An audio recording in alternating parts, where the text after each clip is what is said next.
Hai kids, pernah mendengar tentang syair? Ada yang tahu apa itu syair? Syair termasuk puisi rakyat loh.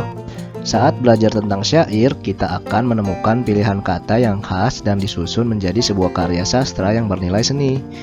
Yuk kita cari tahu lebih lengkap tentang syair. Pengertian syair. Syair berasal dari bahasa Arab syu'ur yang artinya perasaan.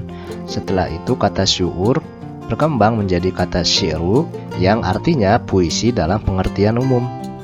Berdasarkan Kamus Besar Bahasa Indonesia atau KBBI, syair merupakan puisi lama yang tiap baitnya terdiri dari 4 larik atau baris dengan akhiran bunyi yang sama. Ada juga seorang ahli seperti Ali Badri yang menilai syair sebagai suatu kalimat yang sengaja disusun dengan menggunakan irama.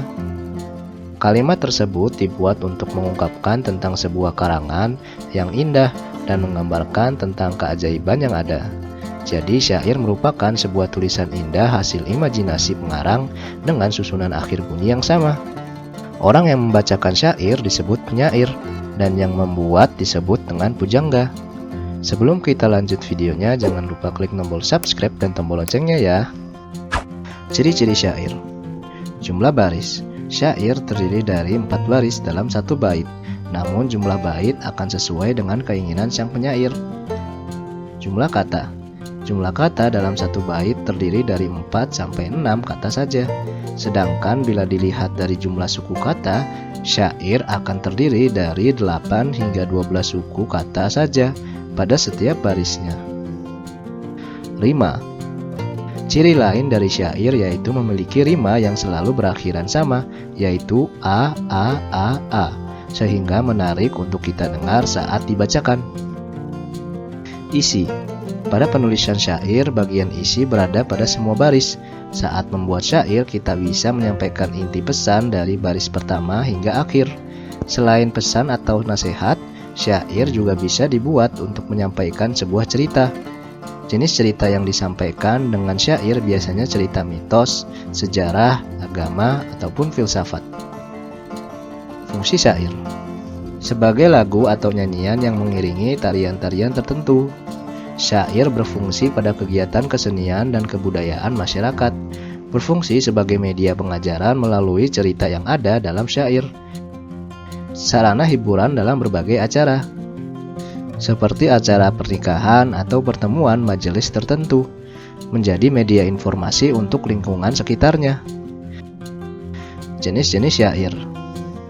Syair romantis. Syair romantis berisi tentang kasih sayang yang biasanya terdapat pada cerita pelipur lara, hikayat, maupun cerita rakyat. Syair sejarah. Syair ini berdasarkan peristiwa sejarah. Sebagian besar syair sejarah berisi tentang peperangan. Syair agama. Syair agama merupakan syair terpenting. Syair agama dibagi menjadi 4, yaitu syair sufi, syair tentang ajaran Islam, syair riwayat cerita Nabi, dan syair nasihat. Syair kiasan. Syair kiasan menyampaikan pesan dalam bentuk kiasan. Syair ini disebut juga syair binatang dan bunga-bungaan. Isinya merupakan sindiran atau kiasan terhadap suatu peristiwa. Syair panji. Syair panji merupakan syair pelipur lara. Syair ini biasanya bertema kisah pengembaraan dan peperangan. Nah, itu tadi penjelasan tentang syair yang merupakan salah satu puisi rakyat. Jadi makin tahu kan kids? Sampai di sini dulu ya videonya. Jangan lupa like, comment, subscribe, dan share ke teman-teman lainnya ya kids. Bye-bye!